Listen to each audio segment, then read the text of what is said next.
What's up everybody, in this video I'm going to test some new gearing ratios of my sprockets. So my chain and sprockets are pretty worn, so I want to get a new chain and sprockets as well. So this is a good time to change up your gearing if you want to do that. So that's why I'm going to test those out now on the track. So let me show you the sprockets that I have. Before we go on, I just want to thank all the subscribers because we just hit 500 subscribers on the channel. I really appreciate it and it means a lot to me, and we can grow the channel together like this. If you want to support me and the channel, you can subscribe, and that's why you can get some products, some grip donuts of my own company DemDonuts. I will put all the links of the products in my video description. And don't forget to hit the like button to the moon. So yeah, thanks everybody, and let's dive into the sprockets now. So before I'm going to buy new sprockets and a new chain, I'm first going to test with some old sprockets. Yeah, we have been riding for a very long time in the family, so we have quite a lot of different sprockets. So I'm just going to use some old sprockets to change up the gearing. And after testing with the old sprockets, I'm going to decide with which ones I want to get new. So I'm now riding with 1349. And I want to get a little bit more power out of the corners. Because in a lot of corners it's now too much to shift down to the second gear. But in the third gear I need to touch my clutch a little bit to get it running. So I want to be able to get a little bit more bottom end power out of my third gear. So I'm going to do that with a large rear sprocket. So I have a rear sprocket 50 and a rear sprocket 51. So I'm first going to ride normal with the ratio that I have now to feel how it feels on the current track. And then afterward I will change to the 51. I don't really have the feeling anymore of what one or two tooths on the rear sprocket does. So I want to make sure that I get a good feeling of that. So that's why I'm changing up the rear sprocket with two tooths, so that I get a really good feeling of yeah, what the difference is. And if this is too much, I will switch to the 50 and see how that performs. So this is a good way to test it on the track, and if you do everything on the same day, you get a good feeling and you have the same track with which you're riding the different ratios. So yeah, that's a good way to test and keep all the variables a little bit the same. So now let's go to the track. It's a little bit rainy, so I hope the track is not too wet and muddy. But yeah, I just want to test this, and we're going to see what we can make of it. So we're at the track now. It's quite rainy, as you can see. It's a very muddy track, but I'm just going to change and put my clothes on, my gear on, and then we're going to ride with the original setting 1349. So yeah, let's do some laps and hope that the GoPro can capture some footage with in this weather.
So I hope you guys can hear me.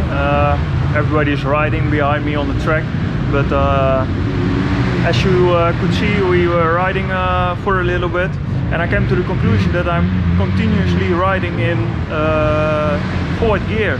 When I make a fault or when I'm driving really slow through the corners, I shift down to the third gear, but most of the time I'm riding in fourth gear. So that will change my plan, because I thought I was riding in third gear the whole time. So I wanted to make the third gear shorter, so I could shift to fourth gear more often. But since I am in fourth gear now, continuously, I'm going to make my gearing longer, and I will start by changing out my front sprocket from 13 to a 14. So that will make the gears a little bit longer, and most likely I can shift back to third gear more often in the corners, which will make me give a better drive out of the corner. So we're going to try that now, and let's see if that's better.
So we installed the 14 front sprocket. So we're going to do a couple of laps and see how it reacts on the track. I'm very excited, so let's go.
riding with the new setup 1449, and my first reaction is unbelievable.